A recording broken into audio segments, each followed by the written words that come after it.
नमस्कार, मैं आपके साथ अंजना और आप देख रहे हैं नेशनल न्यूज नेटवर्क। आइए नजर डालते हैं आज की खास खबर पर। डॉक्टर बनना चाहती थी शिवांगी जोशी, लोगों को गलत साबित करने मात्र 15 की उम्र में बनी एक्ट्रेस। बॉडी शेमिंग झेला आज हाईएस्ट पेड एक्ट्रेस। मात्र 15 साल की उम्र में टीवी से एक्टिंग डेब्यू करने के बाद 18 साल की उम्र में घर घर में पहचान बना लेना आसान नहीं होता, पर इस नामुमकिन काम को मुमकिन कर दिखाया है 25 साल की एक्ट्रेस शिवांगी जोशी ने।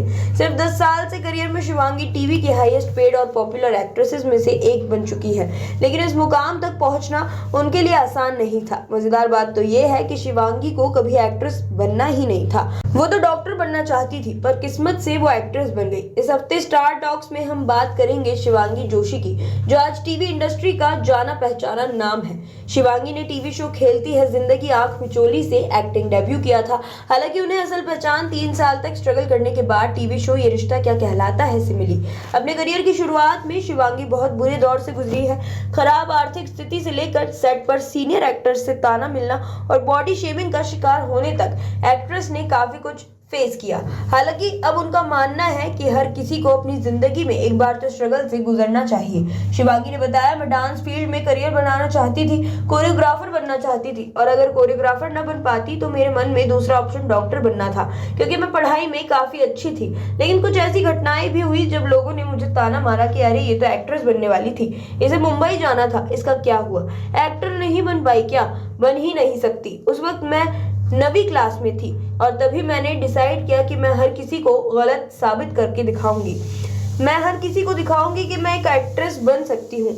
1 साल बाद हम मुंबई आ गए और यहीं से मेरी एक्टिंग जर्नी शुरू हुई। मुंबई में मेरा शुरुआती सफर बड़ा ही मजेदार था।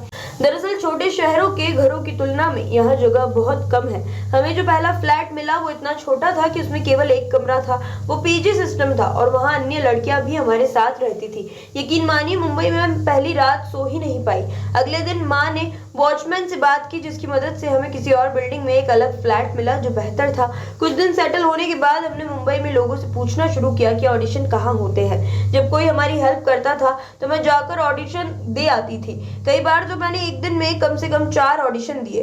कुछ एक्टर्स लकी होते हैं कि उन्हें आते ही काम मिल जाता है। कई ऐसे भी होते हैं जो 10 साल स्ट्रगल करने के बाद भी वहां नहीं पहुंच पाते जहां वो पहुंचना चाहते हैं। शुरुआत में मुझे भी काफी स्ट्रगल करना पड़ा। हालांकि मैं अपने आप को खुशनसीब मानती हूँ कि मेरा स्ट्रगल सिर्फ 6 महीने तक ही रहा। अपना पहला ब्रेक पाने के लिए मुझे काफी मशक्कत करनी पड़ी। उस वक्त मेरे दादाजी हॉस्पिटल में थे, उन्हें हार्ट अटैक आया था। मेरी माँ मेरे सपनों को पूरा करने के लिए मुंबई में मेरे साथ रहती थी। वहीं पापा और मेरे भाई बहन उत्तराखंड में थे। हमारा परिवार बिखरा हुआ था और उस वक्त हमारी आर्थिक स्थिति भी ठीक नहीं थी। हम बहुत परेशान थे। एक वक्त तो ऐसा आया जब समझ ही नहीं आ रहा था कि मुंबई में रहें या फिर अपने होम टाउन लौट जाए। हमने थोड़ी हिम्मत दिखाई, हार नहीं मानी। इस दौरान मेरी माँ ने मेरा बहुत सपोर्ट किया। हम दोनों एक दूसरे को हौसला देते थे। मैं आज जिस मुकाम पर हूँ उसका पूरा श्रेय अपनी माँ को देती हूँ। मुझे यकीन था कि मेरी ईमानदारी का फल मुझे जरूर मिलेगा, और हुआ भी वही। अपने पहले शो के सेट पर शूटिंग के पहले दिन मुझे बहुत क्रिटिसिज्म झेलना पड़ा। जब मैं अपना पहला शॉट दे रही थी तब मुझे कैमरे की उतनी समझ नहीं थी। मेरे डायरेक्टर बहुत हेल्पफुल थे, उन्होंने मुझे बहुत प्यार से सब कुछ समझाया। लेकिन सेट पर बैठे शो के कुछ सीनियर आर्टिस्ट ने मुझे काफी क्रिटिसाइज किया। उनकी बातें सुनकर मुझे बहुत दुख हुआ, लेकिन बाद में मेरी माँ ने मुझे समझाया। उन्होंने कहा कि मुझे ईमानदारी से आगे बढ़ना होगा और कड़ी मेहनत करनी होगी। मैंने वही किया और आज वही सीनियर आर्टिस्ट मेरे काम की सराहना करते हैं। खबरों में अब तक के लिए बस इतना ही। फिर होगी आपसे मुलाकात ऐसी एक खास खबर के साथ। तब तक के लिए नमस्कार और देखते रहिए नेशनल न्यूज नेटवर्क।